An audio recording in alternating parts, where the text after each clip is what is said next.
Hey, everybody. Um, First of all, happy Thursday. It's been a while. It's been, I guess, technically 2 weeks since tonight. I mean, obviously we did Sunday, but still feels like it's been longer than that.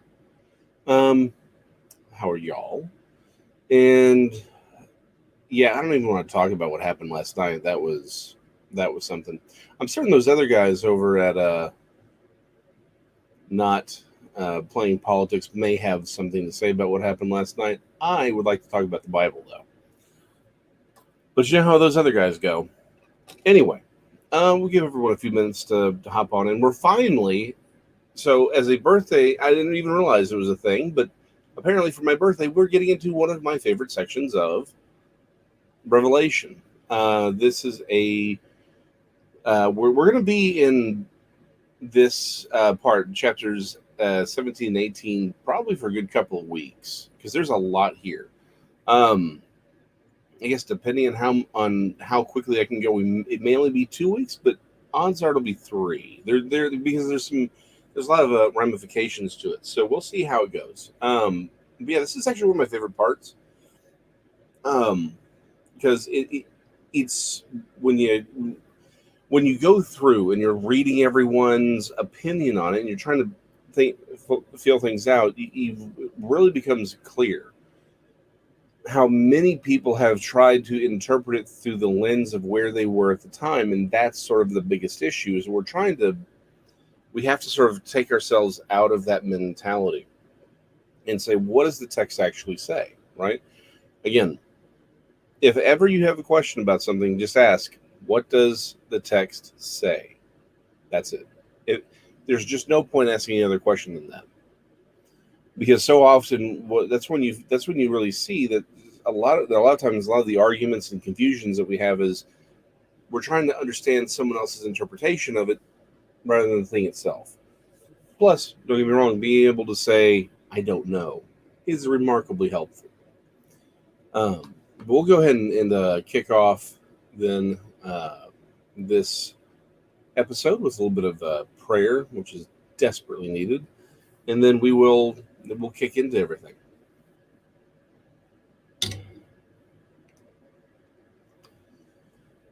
Heavenly Father, we thank you and we praise you for all that you've done. Father, we just pray that you would guide us, that you would bring us closer to you, that the words that I say here would be your truth and your truth alone, and not my opinion. Father, we just pray that your hand would be on the hearts and minds of all who see this video, both live or recorded, that you would speak to their hearts and you would show them more truths about yourself and on what you want them to do and where they should be in their lives. Heavenly Father, give us the courage to be doers of your word and not just simply hearers, but we would be followers. That we would not live a passive Christianity, but an active one.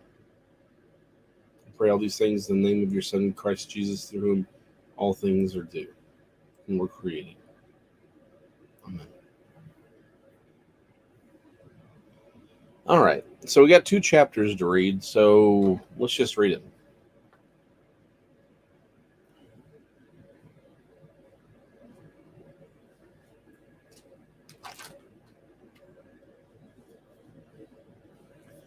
Chapter 17. Okay, so the context here is we've gone through all of the seven vials of judgment, right? All of God's wrath has been poured out, and now we're skipping back into another vignette. Remember, basically everything between chapter 4 and chapter 21, they're all vignettes, right? It's not necessarily in order, but right, because we see that in verse 19 of chapter 16, right? It talks about the fall of Babylon the Great. So chapters 17 and 18 expound upon this event. Chapter 17. Then one of the seven angels who had the seven bowls came and talked with me, saying to me, "Come, I will show you the judgment of the great harlot who sits on many waters, with whom the kings of the earth committed fornication, and the inhabitants of the earth were made drunk with the wine of her fornication." So he carried me away in the spirit into the wilderness, and I saw a woman sitting on a scarlet beast, which was full of names of blasphemy, having the 7 heads and 10 horns. The woman was arrayed in purple and scarlet, and adorned with gold and precious stones and pearls, having in her hand a golden cup full of abominations and the filthiness of her fornication. And on her forehead a name was written: Mystery Babylon the Great, the mother of harlots and the abominations of the earth. I saw the woman drunk with the blood of the saints and with the blood of the martyrs of Jesus. And when I saw her, I marveled with great amazement. But the angel said to me, Why do you marvel? I will tell you the mystery of the woman and of the beast that carries her, which has the 7 heads and the 10 horns. The beast that you saw was and is not, and will ascend out of the bottomless pit and go to perdition. And those who dwell on the earth will marvel, whose names are not written in the book of life from the foundation of the earth of the world. And when they see the beast that was and is not, and yet is, here is the mind which has wisdom. The 7 heads are 7 mountains on which the woman sits. There are also 7 kings. 5 have fallen, one is, and the other has not yet come. And when he comes, he must continue a short time. The beast that was and is not is himself also the 8th, and is of the 7, and is going to perdition. The 10 horns which you saw are 10 kings who have received no kingdom as yet, but they receive authority for 1 hour as kings with the beast. These are of one mind, and they will give their power and authority to the beast. These will make war with the Lamb, and the Lamb will overcome them. For he is Lord of lords and King of kings, and those who are with him are called, chosen, and faithful. Then he said to me, The waters which you saw, where the harlot sits, are peoples, multitudes, nations, and tongues. And the 10 horns which you saw on the beast, these will hate the harlot, make her desolate and naked, eat her flesh, and burn her with fire. For God has put it into their hearts to fulfill his purpose, to be of one mind, and to give their kingdom to the beast until the words of God are fulfilled. And the woman who you saw is that great city which reigns over the kings of the earth. After these things, I saw another angel coming down from heaven, having great authority, and the earth was illuminated with his glory. And he cried mightily with a loud voice, saying, Babylon the Great is fallen, and has become a dwelling place of demons, a prison for every foul spirit, and a cage for every unclean and hated bird. For all the nations have drunk of the wine of her wrath, of the wrath of her fornication. The kings of the earth have committed fornication with her, and the merchants of the earth have become rich through the abundance of her luxury. And I heard another voice from heaven saying, Come out of her, my people, lest you share in her sins, and lest you receive of her plagues. For her sins have reached to heaven, and God has remembered her iniquities. Render to her just as she rendered to you, and repay her double according to her works. In the cup which she has mix double for her. In the measure that she glorified herself and lived luxuriously, in the same measure give her torment and sorrow. For she says in her heart, I sit as queen and am no widow, and will not see sorrow. Therefore her plagues will come in one day, death and mourning and famine, and she will be utterly burned with fire, for strong is the Lord God who judges her. The kings of the earth who committed fornication and lived luxuriously with her will weep and lament for her, when they see the smoke of her burning, standing at a distance for fear of her torment, saying, Alas, alas, that great city Babylon, that mighty city, for in 1 hour your judgment has come. And the merchants of the earth will weep and mourn over her, for no one buys their merchandise anymore. Merchandise of gold, of silver, precious stones and pearls, fine linen and purple, silk and scarlet, every kind of citron wood, every kind of object of ivory, every kind of object of most precious wood, bronze, iron, and marble, and cinnamon and incense, fragrant oil, frankincense, wine and oil, fine flour and wheat, cattle and sheep, horses and chariots, and bodies and souls of men. The fruit that your soul longed for has gone from you, and all the things which are rich and splendid have gone from you. Splendid, yeah, and you shall find them no more at all. Then the merchants of these things, who became rich with her, or rich by her, will stand at a distance, for of her torment, weeping and wailing, and saying, Alas, alas, that great city that was clothed in fine linen, purple and scarlet, and adorned with gold and precious stones and pearls. For in 1 hour such great riches came to nothing. Every shipmaster, all who travel by ship, sailors, and as many as trade on the sea, stood at a distance, and cried out when they saw the smoke of her burning, saying, What is like the great city? They threw dust on their heads and cried out, weeping and wailing, and saying, Alas, alas, that great city, in which all who had ships and the sea merchants became rich by her wealth. For in 1 hour she is made desolate. Rejoice over her, O heaven, and you holy apostles and prophets, for God has avenged you on her. Then a mighty angel took up a stone like a great millstone and threw it into the sea, saying, Thus with violence the great city Babylon shall be thrown down, and shall not be found any more. The sound of the harpists, musicians, flutists, or flautists? Flutists? We'll go with that. And trumpeters shall not be heard in you anymore. No craftsman of any craft shall be found in you anymore, and the sound of a millstone shall not be heard in you anymore. The light of a lamp shall not shine in you anymore, and the voice of the bridegroom and bride shall not be heard in you anymore. For your merchants were the great men of the earth, for by your sorcery all nations were deceived. And in her was found the blood of prophets and saints, and all who were slain on the earth. Okay. Yeah, there was a lot there.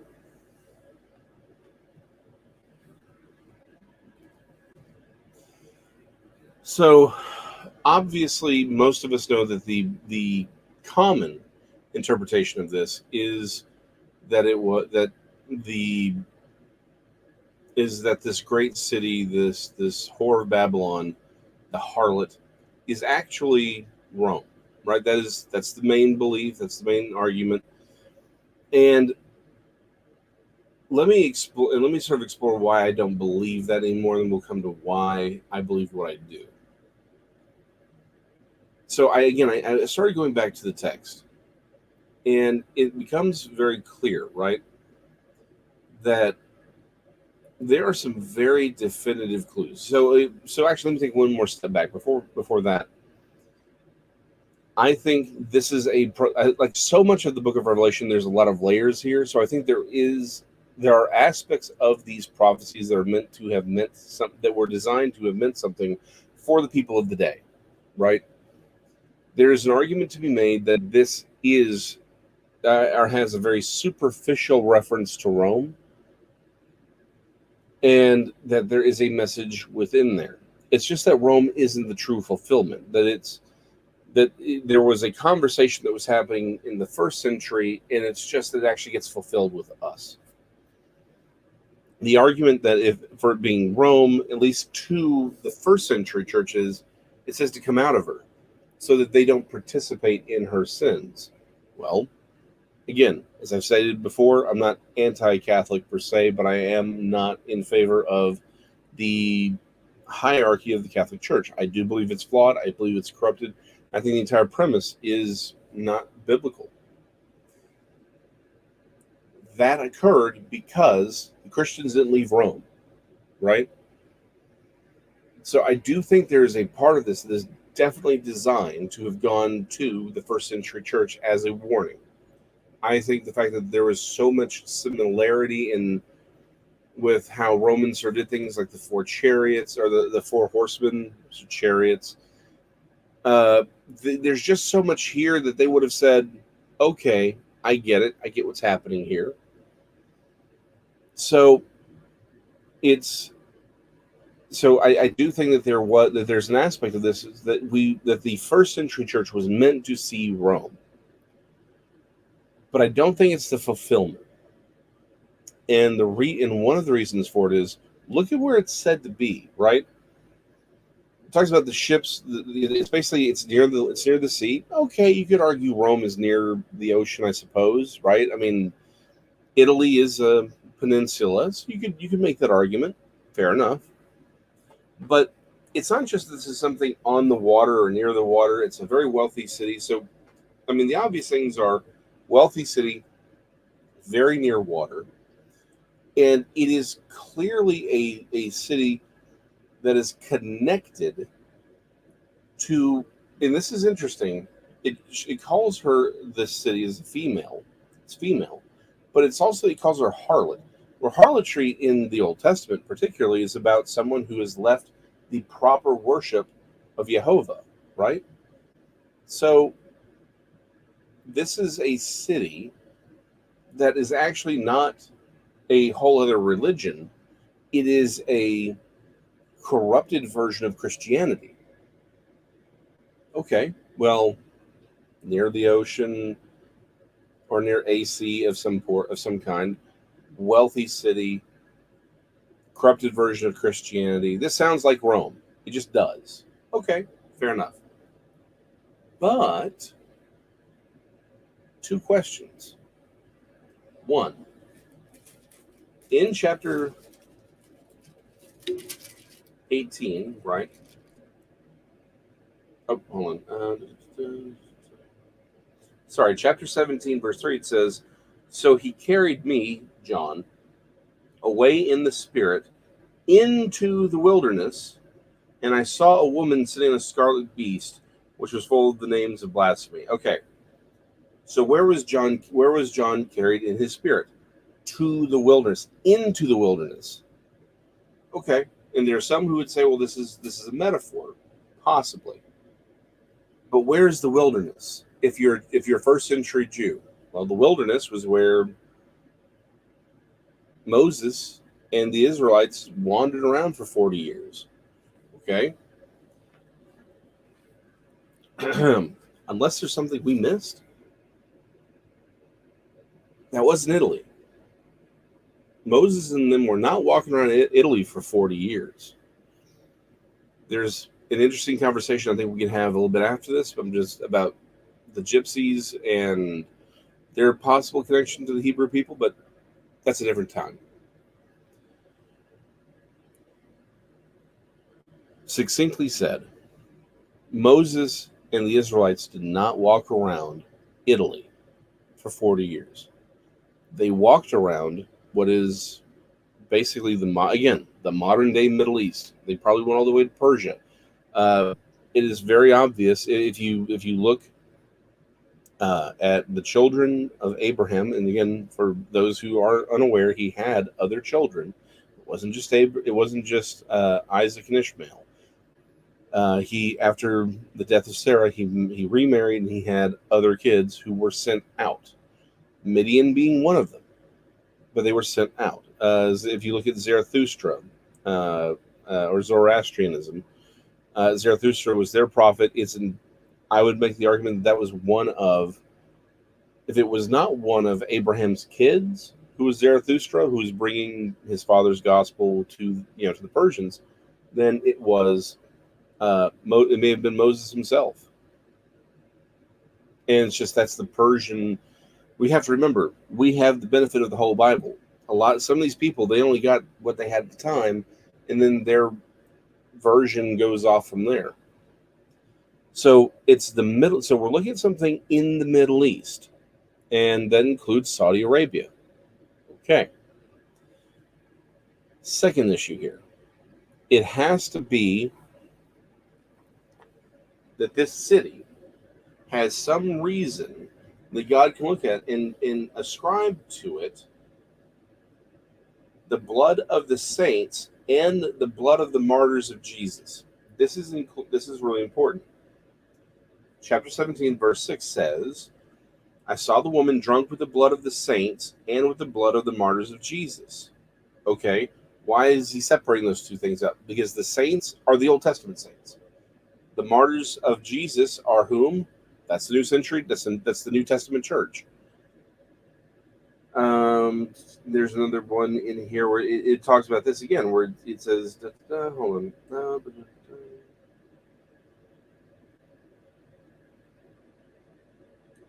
Just had it.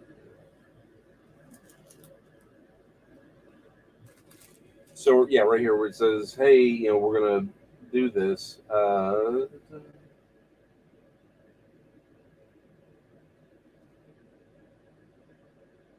Hold on.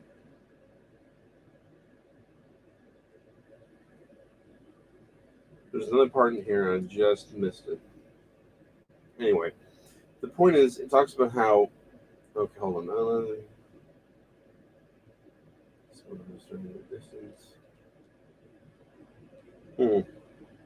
I can't find the second part, but it talks about how.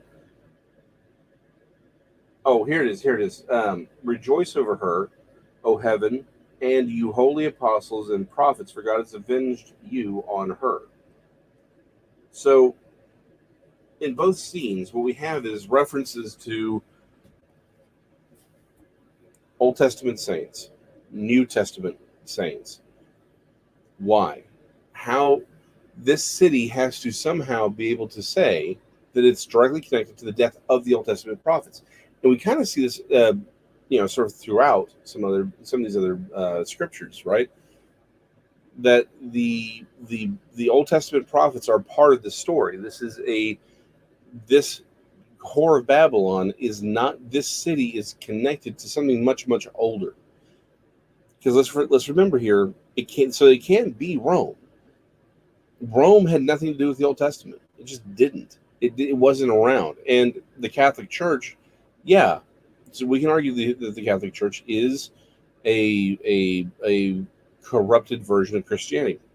I'm all for it as far as the institution. Yeah, absolutely. But despite the arguments that a lot of people make, the Catholic Church is not that big on killing people. It just isn't. It just hasn't been. Now we can argue things like people can argue things like the Crusades or the taking of America. In fact, of the New World specifically by the Spanish. Let me help you out there. That's not the Catholic Church. Again, not the biggest fan, but the Crusades were a political exploit. Now, did the Catholic Church play a role? Yeah, but mostly as a way of unifying Europe, right? One part of sympathy for the Catholic institutions, people of goodwill should be able to say this. The Catholic Church got put in a very bad situation when Rome fell, right? It became a center for almost the arbiter of all these different nations because they were all Christians. They all so when the centralized government fell, everyone turned to the church, and so the church became political. I don't know that anyone gets that right, but it was absolutely corrupted. And so, but the thing is, yeah, even with the Spanish Inquisition, I think the best estimates say about 2,000 people died over a 200-year period.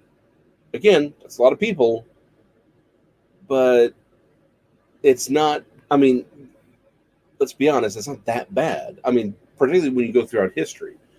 Yes, the Catholic Church has oppressed Protestantism. It's oppressed many versions of the church of the true church, but it's talking about the blood of all of the saints and all Old Testament and New Testament. That's bigger than what the Catholic Church did. It doesn't really seem to fit. So it's definitely not. So for Rome, it's not in the right place, and it doesn't seem to be guilty of what they're charged with. So then, who could it be? Right? Because it's very easy to say, but it says that this beast, right? The woman is a city, and it's on a beast with 7 heads. These heads are 7 mountains. And Rome is called the city of 7 hills. It's very famously called the city of 7 hills. Always has been. Yes, this is true. And that would be a really solid argument. Except for the fact they're not actually mountains. I know what you're saying, but it says mountains, right? But this is prophetic language. This is the book of Revelation. It's not, they aren't literal mountains. Remember, to understand the book of the book of Revelation, you have to understand the book of Daniel. Because Daniel is our cipher. And this is where a lot of people sort of lose it, right? We want to pick and choose from the book of Daniel. You can't do that. If Daniel's your cipher, you have to stick with it. We cannot pick and choose. So, what are mountains, prophetically speaking, in the book of Daniel? They are kingdoms. They're empires, more specifically. Very large, very powerful empires. Because think about it. Right here, it says not only are they heads, right? Where was it? Okay. Okay, so 17:9 says, here's the mind which has wisdom. So again, here's the mind that has wisdom. That's your key that this is not straightforward, right? Anytime the Bible's like, this is for the mind who has wisdom, or that if it's calling you out, what it means is whatever you think you're reading, it is not what you think you're reading. You really have to seek it out. The Bible's giving us warnings like these are not mountains. The 7 heads are 7 mountains in which the woman sits. There are also 7 kings. 5 have fallen, 1 is, and the other has not yet come. And when he comes, he must continue a short time. So, how in the world can they be mountains and kings at the same time? Well, actually, it makes a lot of sense if mountains are what Daniel tells us they are. The mountains are prophetic empires. And stop to think about this. This even makes a lot of sense from a term. Remember, this is still Iron Age, right? The Roman period. Yeah, they had large empires, but we tend to think of things like, oh, there's a border on a map somewhere. Not really. Basically, everything was a city-state, right? And even if that city-state was under the control of Rome, you still basically had city-states. That's where the power was. Well, where do you put a city-state? You put it on a mountain. You put it on a hill. Not mountains the way we think of it, like Kilimanjaro. I mean, elevations, right? High. You want them high up. Why? Because you want the high ground. If Revenge of the Sith has taught us nothing, having the high ground can compensate for even having superpowers. Okay? This was not lost on ancient man. You put a city on top of a hill to protect it, because now you have the terrain working for you. You want your enemies fighting uphill, right? Plus, you build your walls, right? Well, great. Now your walls are kind of actually higher than they would have been if you'd built them on, let's say, a flat plain. So it works there, and this is even parlance, right? We have in the Middle East the phrase of mountains meaning kingdoms. This has been attested to for centuries in ancient literature, where a mountain is simply the term for a city-state. Again, for all the reasons we've stated. So the book of Daniel tells us that mountains are actually empires. They're not physical mountains. That's our cipher. We can't deviate from that. Secondly, colloquially speaking, the mountains are just tied into city-states. So how can a mountain also be a king? It's because it's a kingdom and the king who rules it. These 7 heads are not mountains. They're actually empires with 7 specific rulers. With that being the case, then the next bit of evidence that's given to us, right, which is that of the 7, 5 had already fallen, 1 is, and the other has not yet come. So that's 7. And when he comes, he must continue a short time. The beast that was and is not is himself also the 8th and is of the 7 and is going to perdition. This is key. Don't get me wrong. We're going to tie all this together here, right? Because we start off with the Whore of Babylon, but now we're tying into this. So, how do we find this city? with these 7 heads? Well, if these are 7 empires, which is clear that it is now because 5 had come, 1 was, and there was another one that was going to come, then it's clearly talking about empires. Well, what are the world? And I'll just jump ahead on this one. Are there a series of empires, right, that would fit the bill of something that John would be looking at, right? Middle East world power. Well, if Rome is the one that was, which makes perfect sense, right? The one that was at the time of John was the Roman Empire. That was the strong man. So that's the 6th. That means there had to be another empire coming after that, which gives us 5 empires before. Well, what came before Rome? Greece. What came before that? The Medo-Persians. What came before that? Babylon. Okay, this is all sounding familiar, right? Right now we've got 3 of the medals from Nebuchadnezzar's statue. Okay, well then what was the big dog prior to Babylon? Egypt.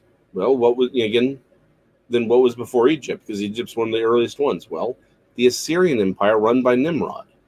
And by the way, there's a bunch of other things that are connected here, right? All of these empires controlled Jerusalem at one point. All of these empires tried to destroy the Jewish people. Okay. So if that's the case, so what we're looking at is not just, you may say, but Nimrod didn't control the Jewish people. Well, he did control the entire planet, so he controlled Jerusalem. And the Jewish people didn't exist yet, but he controlled all of humanity. Nimrod is a type and shadow of the Antichrist.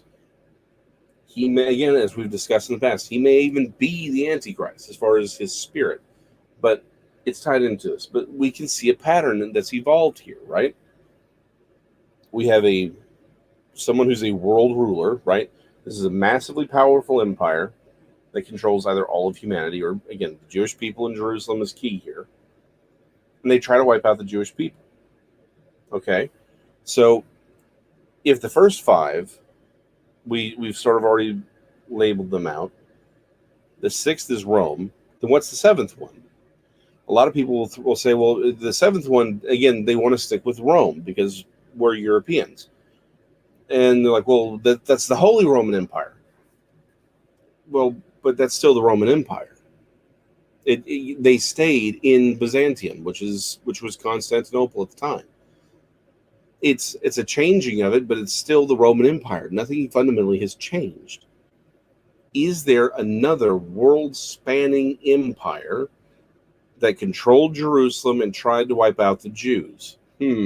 Oh yeah, it's called the Islamic Caliphate. That lasted from the 650s. It conquers Constantinople in the 1450s and exists until World War I. 1,000 years.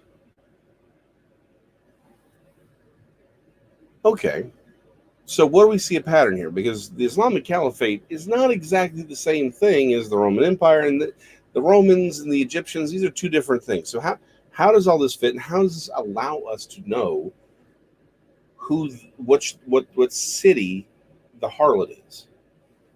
Well, what kind of things do we see in common with these cities, right? These empires, these world-spanning empires. There's a lot of these things have in common. We've already discussed the desire to destroy the Jewish people. I think that's absolutely an indicator of the Antichrist spirit. Now remember, there are many Antichrists throughout history. These 7 are 7 specific empires that meet certain qualifications, but they're not the limit to the Antichrist power.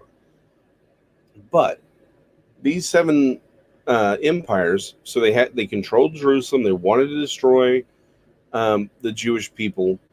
What else do they have in common? Symbology. We've talked many times about the Star and Crescent, right? The Star and Crescent is one of the oldest symbols in human history.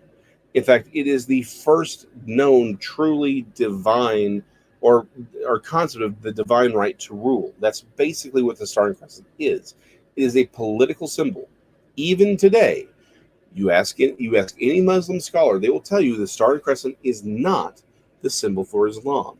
It isn't, even though it sits on top almost every spinneret or minaret, rather than spinneret, minaret for every Islamic temple, and it's on many flags. It is not the symbol of Islam. That's the Bismillah. We've already talked about that. The Bismillah, there is no God but Allah, and Muhammad is his prophet. That all written out on the black flag, white writing. That's the Bismillah. That's the official symbol of Islam, of religious Islam. But the Star and Crescent, that's political Islam. That's the caliphate itself. That is their symbol. Always, and it has been since the conquering of Constantinople. Now, here's where things get interesting. Like I said, that symbol goes all the way back to Nimrod. We can find it. In fact, that is Nimrod's symbol. That was his sign of the divine right to rule. It is a political symbol. What was the symbol for Byzantium before it became Constantinople? It was a Star and Crescent. Why? Because when Alexander the Great decided to show up, Alexander the Great's father, Philip of Macedon, decided to show up and try to conquer Constantinople, which was at that time Byzantium. He tries to do a night raid, and this light appears out of nowhere, shines down on them, illuminating them, allowing the Byzantines to know that Philip was coming, so they could fight him off. They considered it a miracle because it absolutely sounds like a miracle. And so then what do they do? They dedicate it to the light bringer, which to them was Diana. Was the Greek goddess Diana. That name should sound familiar. A variant of Diana is Artemis. In fact, Diana has 3 specific forms: the full sun, the crescent moon, and the Venus. These are the 3 forms of Artemis/Diana. Their symbols are the Star and Crescent. So that's Byzantium. Alexander the Great. You can find statues where the Star and Crescent is literally on his head because he claimed to be divine, remember?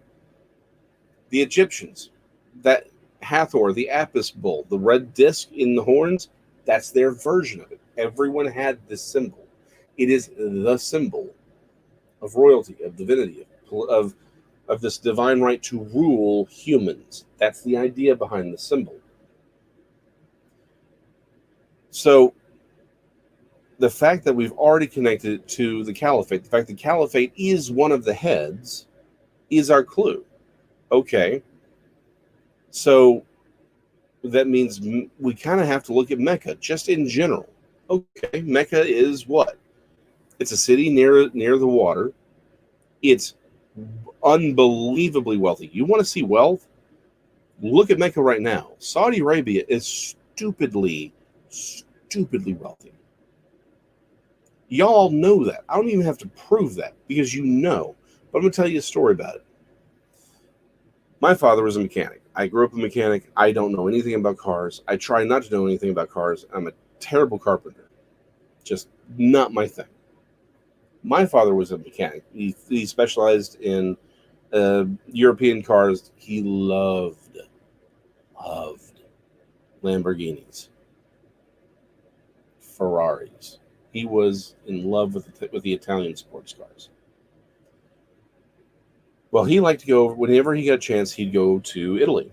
And he would talk to the Ferrari engineers. He'd actually go and visit, and you can take it, they're museums at this point, pretty much. But you go talk to their engineers.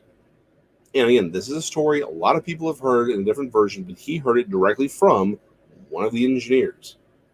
That there were several, not just one, but several Saudi princes who were known to take their Ferraris or their Lamborghinis and not have them serviced in Saudi Arabia, but that they would have them flown to Italy to be completely redone, right? This wasn't just an oil change. I mean, don't get me wrong, it was their oil change. And Ferraris, you can go a little bit without an oil change, right? It's not like the same 3,000 miles or 6,000 miles we do here. But they would do all the servicing at the same time. But it would coincide with the oil changes, which he had flown there. The cost of flying a car from Saudi Arabia to Italy on a private jet. It wasn't even like, okay, well, this would make sense if he's just, buying space on a commercial liner. Like, you could still argue that a little bit. No. It was a chartered jet. You want to know what wealth looks like? Look at Saudi Arabia and really look at Mecca. Everything's covered in gold and marble. Everything. The veil. We're going to talk more about the veil probably next time when we talk more about Mecca. But the Kaaba stone, that building, it's that black. That's not painted. That is cloth. They weave a black silk and linen fabric with silver and gold in the edgings, and they put it on there, and it's on there it's new every year. Last time I checked, the best estimate was these things cost $12 million a piece. It is stupidly wealthy. Here's the other thing, though. In this city, right, the Whore of Babylon, it talks about the buying and selling of slaves. Is slavery allowed in Italy? No, it's not. It's still a European city. Now, things could change, absolutely. Absolutely things can change. But right now, it's not. And we're coming up to it. So that would require a pretty big change in opinion. But is slavery legal in Saudi Arabia? Okay. Technically, no. In actuality, oh, absolutely it is. They have their ways around it. And it's an interesting read when you read up on, but Saudi Arabia, to make us happy, said, okay, we're going to make slavery illegal in Saudi Arabia. Okay, great. But then you actually read what they do, and they didn't. They made it illegal on paper to make us happy, because that way our politicians can go back to us and say, no, Saudi Arabia does not practice slavery. Yeah, they do. But what about the blood of the saints and the Old Testament prophets, as we discussed earlier? That's sort of the first thing that called into my mind why Rome doesn't fit.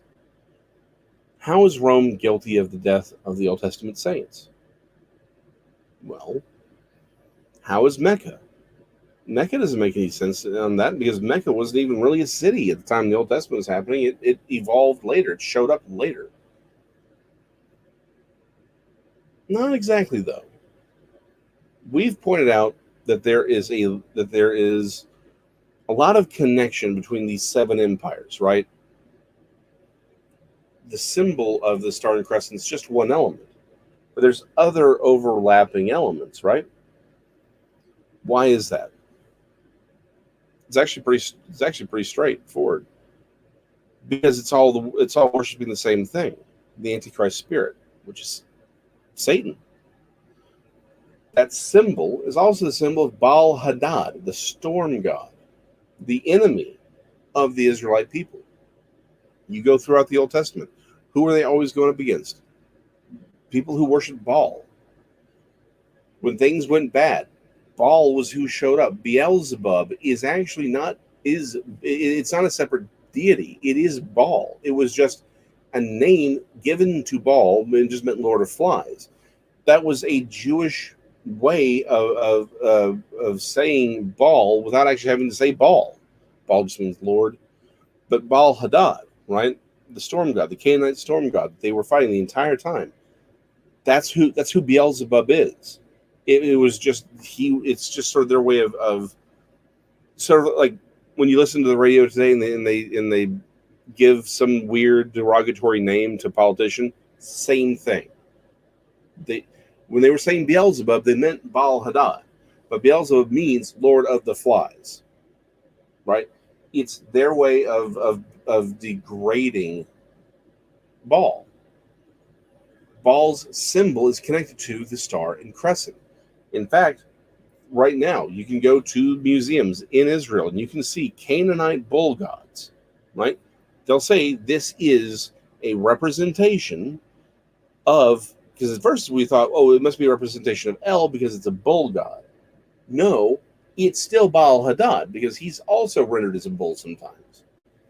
But what's in between his horns? They give him a star and crescent. But they did the Egyptian version where it's the horns with the star in between. It's the same symbol.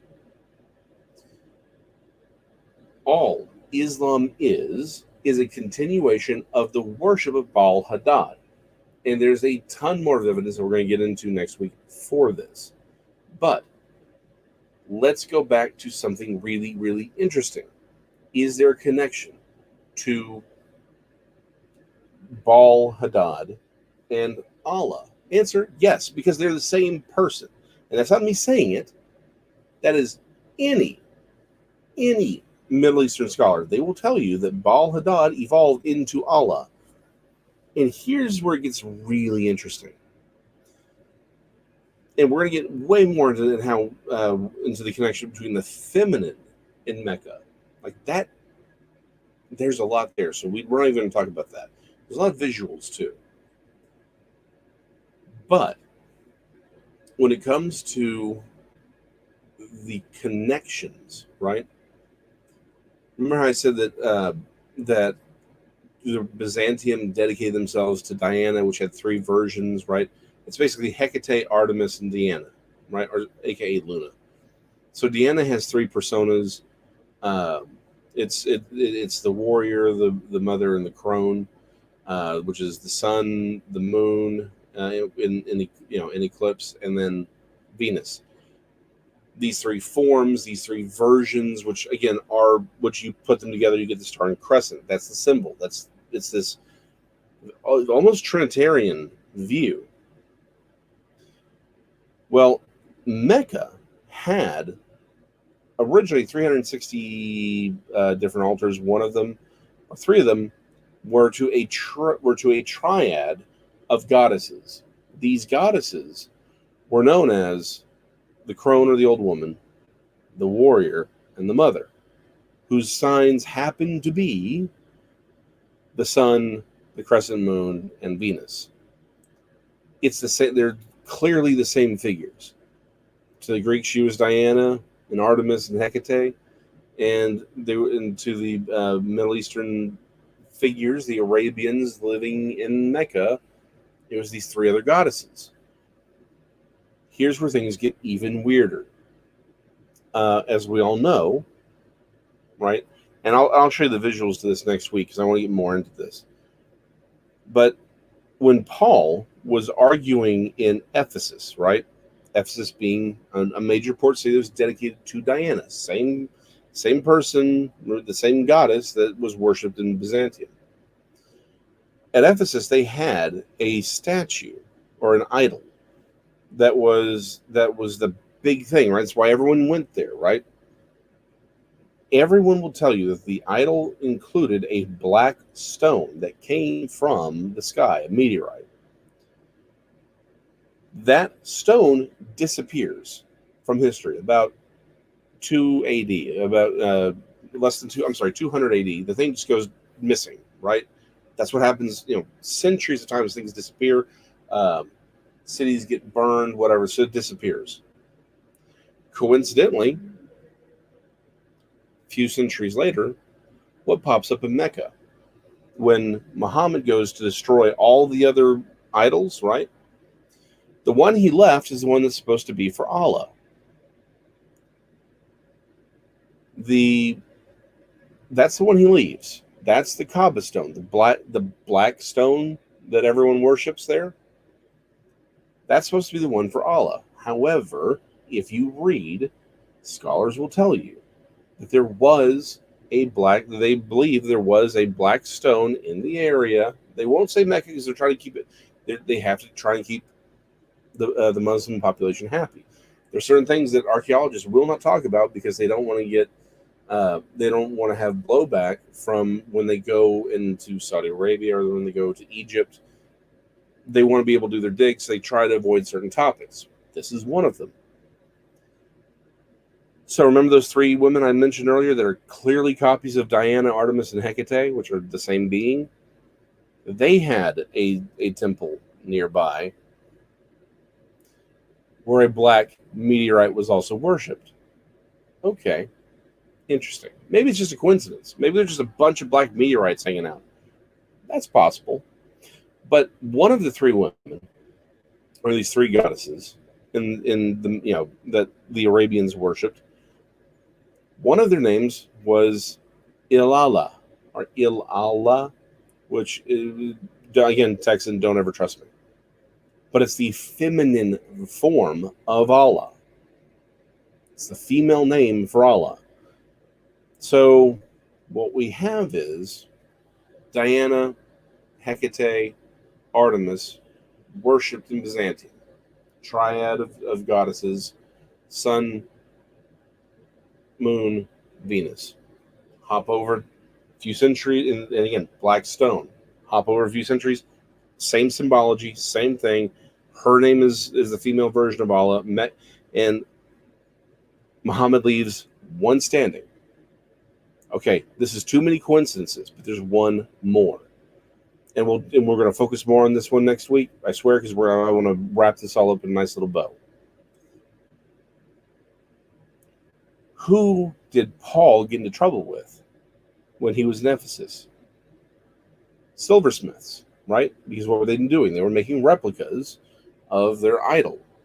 Silversmiths. What is the Kaaba stone encased in? Silver.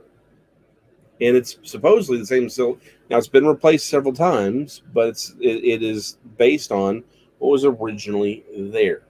Now, we're going to get into more detail about the shape of it, but for right now, what we have is the same symbology, same three goddesses, and the same type of idol encased in silver that we saw with Byzantium is what we see with Mecca.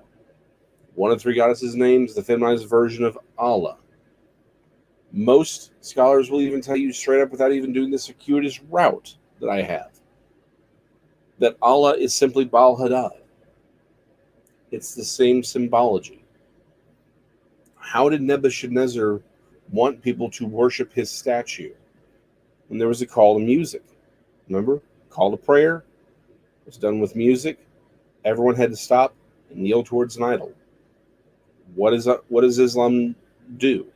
Have to stop and bow facing Mecca. What's Mecca? Mecca is the place where the Kaaba stone is. That's the point. The Kaaba stone is the idol that you're supposed to worship. This is how the city, the whore of Babylon, can be guilty of the sins of the deaths of the prophets from the Old Testament, because it is merely a continuation of the worship of Baal Hadad. That's what Islam is. But didn't I also say that the harlot imagery is due to the fact that this has to be a bastardized version, a corrupt version of Christianity? How can something be the continuation of the worship of Al-Hadad and a corruption of Christianity at the same time? It doesn't make sense, does it? Unless you realize that's what Islam is. Islam talks more about Jesus than it does Muhammad. Why? We'll compare and contrast. I'm sorry, this is not controversial. The only thing the Quran basically is someone looking through the Judeo-Christian scriptures, Jewish and Christian scriptures together, and picking and choosing. That's all that he did. It's the same story. This is, again, they just lie about Jesus.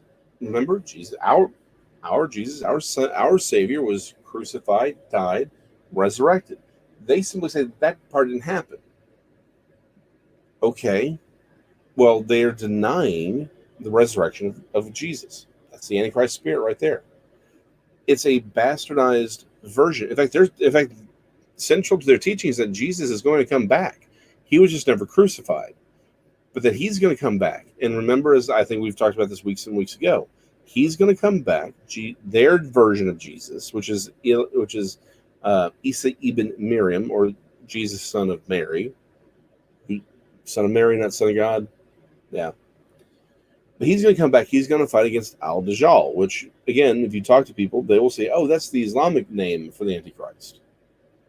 It's not. Prince of the Covenant. We've already talked about that. This is the tip of the iceberg. But yeah, we can look at many cities around. People have thrown New York because it's an extremely wealthy city near water, pol- very powerful, politically speaking. That's absolutely true. There's other cities. Hong Kong, but whether it's Rome or New York, any of these cities, there's no connection to the ancient story of the worship of Baal. Again, ancient Babylon. There's no connection there. By the way, is anyone getting beheaded these days in Italy? Last time I checked, nope. I don't think so. At least not officially. No. What about New York? No. Do people get beheaded in Saudi Arabia? Oh yeah. Are there slaves in Saudi Arabia? Yeah. Is Mecca stupidly wealthy? Oh, absolutely.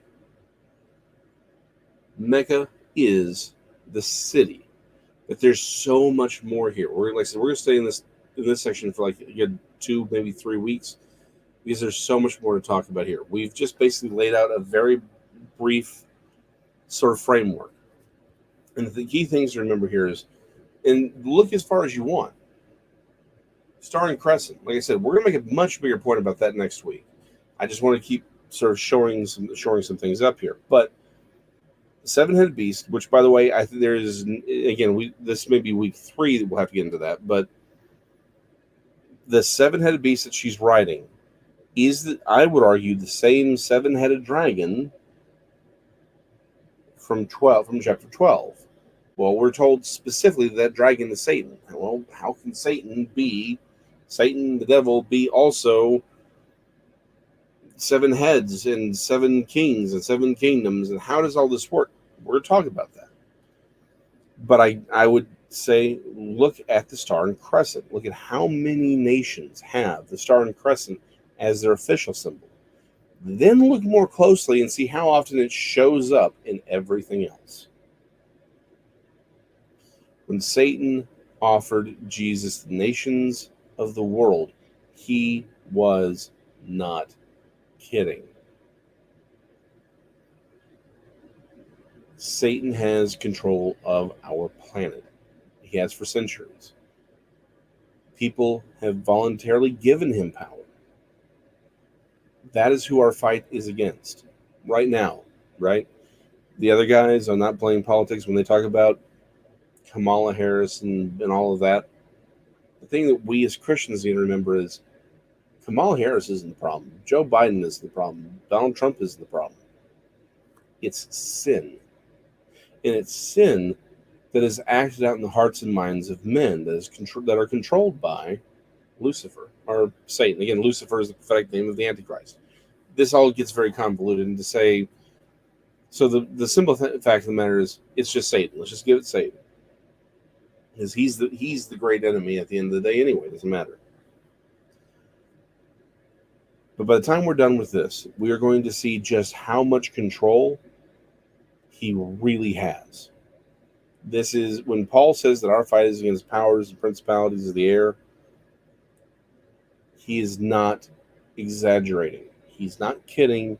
He's being very literal. The conversation we are going to have with Tex on Monday about angels, I think we're going to do that for this Sunday, right? Because that's going to tie into what we're talking about today, and definitely next week and the week after. Maybe the week after that. There's a lot to talk about. There's a lot of things this is one of those topics that the church has radically avoided. I mean, at all costs. There's a version of the story that everyone likes to tell. They don't want to get to the nitty gritty of it. I think at some point the American church decided that its job was to protect you from the Bible. I don't agree with that. No. I think that as Christians, we need to read the Bible, actually read the text, and understand that it's not joking. Now, there are different ways to read certain passages. We've had that discussion. But we shouldn't be protecting you from it. So, Sunday's going to be a lot of fun, Next week we're going to sort of really peel back that veneer, and we're going to see just how entrenched Satan is in our daily lives, politically speaking. But you want to talk about the normal devils that you find in politics? That's the those other guys in that other channel. So, guys, it's been fun. I'll see y'all on Sunday. MH1953. Y'all are in our prayers right now. We've got Delta coming in. Let's remember everyone who's in the pathway right now.